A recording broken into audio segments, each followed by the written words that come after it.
Committee meets today to receive testimony from Deputy Secretary of Defense Robert Work, Director of National Intelligence James Clapper, and Admiral Mike Rogers, the Commander of U.S. Cyber Command, Director of the National Security Agency, and Chief of the Central Security Service. We thank each of the witnesses for their service and for appearing before the committee.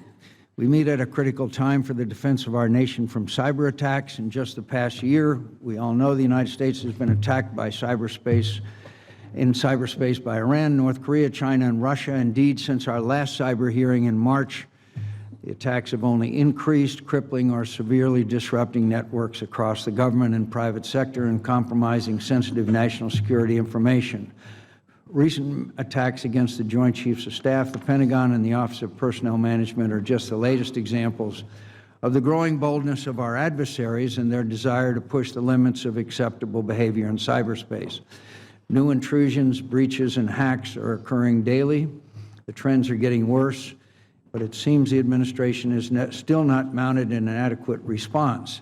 They say they will, quote, respond at the time and manner of our choosing, unquote, but then either take no action or pursue largely symbolic responses that have zero impact on our adversaries' behavior.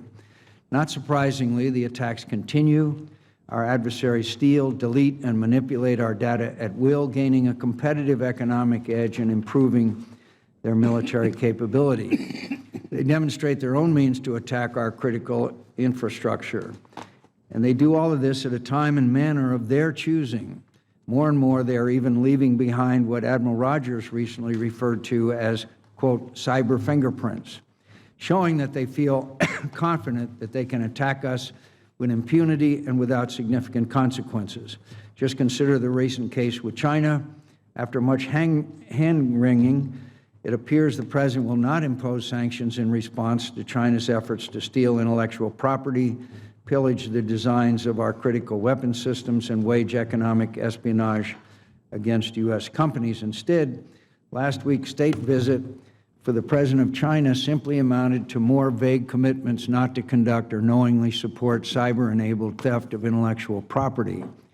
What's worse, the White House has chosen to reward China with diplomatic discussions about establishing norms of behavior that are favorable to both China and Russia. Any internationally agreed upon rules of the road in cyberspace must explicitly recognize the right of self-defense, as contained in Article 51 of the UN Charter, along with meaningful human rights and intellectual property rights protections. The administration should not concede this point to autocratic regimes that seek to distort core principles of the international order to our detriment. Make no mistake, we are not winning the fight in cyberspace. Our adversaries view our response to malicious cyber activity as timid and ineffectual. Put simply, the problem is a lack of deterrence. As Admiral Rogers has previously testified, the administration has not demonstrated to our adversaries that the consequences of continued cyber attacks against us outweigh the benefit. Until this happens, the attacks will continue and our national security interests will suffer. Establishing cyber deterrence requires a strategy to defend, deter, and aggressively respond to the challenges to our national security in cyberspace. That is exactly what the Congress required in the fiscal year 2014 National Defense Authorization Act. That strategy is now over a year late and counting. And while the Department of Defense's 2015 cyber strategy is a big improvement over previous such efforts, it still does not integrate the ends, ways, and means to deter attacks in cyberspace. Establishing a cyber deterrence also requires robust capabilities, both offensive and defensive, that can pose a credible threat to our adversaries, a goal on which the Congress, and specifically this committee, remains actively engaged. The good news here is that significant progress has been made over the past few years in developing our cyber force. That force will include a mix of professionals trained to defend the nation against cyber attacks, to support the geographic combatant commands in meeting their objectives, and to defend DoD networks. This is good, but the vast majority of our DoD resources have gone toward shoring up our cyber defenses. Far more needs to be done to develop the necessary capabilities to deter attacks, fight, and win in cyberspace. Policy indecision should not become an impediment to capability development. We do not develop weapons because we want to use them. We develop them so as we do not have to. And yet in the cyber domain, as Admiral Rogers testified in March, quote, we're at a tipping point. He said, quote, we've got to broaden our capabilities to provide policymakers and operational commanders with a broader range of options.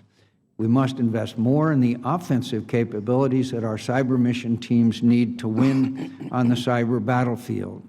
The fiscal year 2016 NDAA seeks to address this challenge in a number of ways, including a pilot program to provide the commander of Cyber Command with limited rapid acquisition authorities. Finally, we know the Defense Department is in the process of assessing whether the existing combatant command structure adequately addresses the mission of cyber warfare and whether to elevate Cyber Command to a unified command. There are worthwhile arguments on both sides of this debate. I look forward to hearing Admiral Rogers' views on this question and his assessment of how an elevation of Cyber Command might enhance our overall cyber defense posture. I also look forward to hearing from our witnesses what, if any, progress has been made on addressing disagreements within the interagency on the delegation and exercise of authority to use cyber capabilities. I thank the witnesses again for appearing before the committee. I look forward to their testimony. Senator Reid.